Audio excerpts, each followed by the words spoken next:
নলবাৰী জিলাৰ বৰক্ষেত্ৰী সমষ্টিৰ জাগাৰাত ৰাজহুৱা খেলপথাৰত প্ৰধানমন্ত্ৰী আৱাস যোজনাৰ 4,684 গৰাকী হিতাধিকাৰীক অনুমোদন পত্ৰ বিতৰণৰ অনুষ্ঠান কেন্দ্ৰীয়ভাৱে সম্পন্ন কৰা হয়।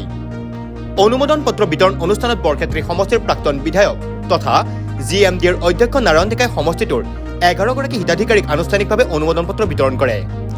অনুমোদন পত্ৰ বিতৰণ অনুষ্ঠানত জিএমডিৰ অধ্যক্ষ নাৰায়ণ ডেকা, অতিৰিক্ত জিলা আয়ুক্ত ৰাজীৱ কুমাৰ দাস, বৰক্ষেত্ৰী খণ্ড উন্নয়ন বিষয়া প্ৰকাশ বৰ্মন, বৰভাগ উন্নয়ন খণ্ডৰ খণ্ড উন্নয়ন বিষয়া আজিজা বেগম, জিলা পৰিষদৰ কাৰ্যবাহী বিষয়া, বৰক্ষেত্ৰী সমষ্টিটোৰ 4টা মণ্ডলৰ মণ্ডল সভাপতি সম্পাদক, মহিলা মৰ্চাৰ সভানেত্ৰী সম্পাদিকাসকল, বুথ সভাপতি সম্পাদকৰ লগতে সমষ্টিটোৰ হিতাধিকাৰীসকল উপস্থিত থাকে। কাৰণে মই বিশেষকৈ আমাৰ মুখ্যমন্ত্ৰী মহোদয়ক আমি ধন্যবাদ দিব লাগিব। তেখেতৰ উদ্যোগত, আমাৰ বিভাগীয় মন্ত্ৰী ৰঞ্জিত দা ডাঙৰীয়াৰ উদ্যোগত আমাৰ প্ৰায় আজি 3,88,000 পৰিয়ালে প্ৰধানমন্ত্ৰী আৱাস যোজনা ঘৰ পাবলৈ সক্ষম হৈছে।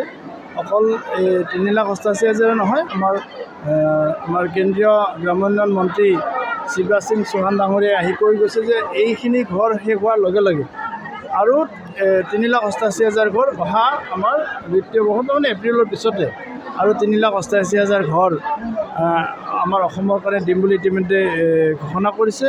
তাৰ উপৰিও 2011 চন আৰু 2018 চনত আমি যি ছাৰ্ভে কৰিছিলোঁ, জিঅ'টেক কৰিছিলোঁ, তেতিয়া বহু পৰিয়াল বাদ পৰিল।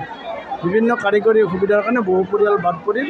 সেই 10-12 লাখ পৰিয়াল যিখিনি বাদ পৰিছে তেওঁলোককো ঘৰ দিয়াৰ কাৰণে প্ৰধানমন্ত্ৰী ডাঙৰীয়াই প্ৰতিশ্ৰুতি দিছে আৰু তাৰো এই জিঅ'টেকিঙৰ কাম যোৱা পৰহিৰ পৰা আৰম্ভ হৈছে। গতিকে আমাৰ অসমৰ প্ৰতিটো গৰীব পৰিয়ালে যাৰ পকী ঘৰ নাই, প্ৰত্যেকেই একোটাকৈ ঘৰ পাব, তাৰ সেইটো কথা আমি নিশ্চিত হৈছোঁ। আৰু তাৰ কাৰণে আমি অসমবাসী ৰাইজে প্ৰধানমন্ত্ৰী ডাঙৰীয়াক বিশেষকৈ কৃতজ্ঞতাৰ ধন্যবাদ জ্ঞাপন কৰিছোঁ। News desk report, news any 365।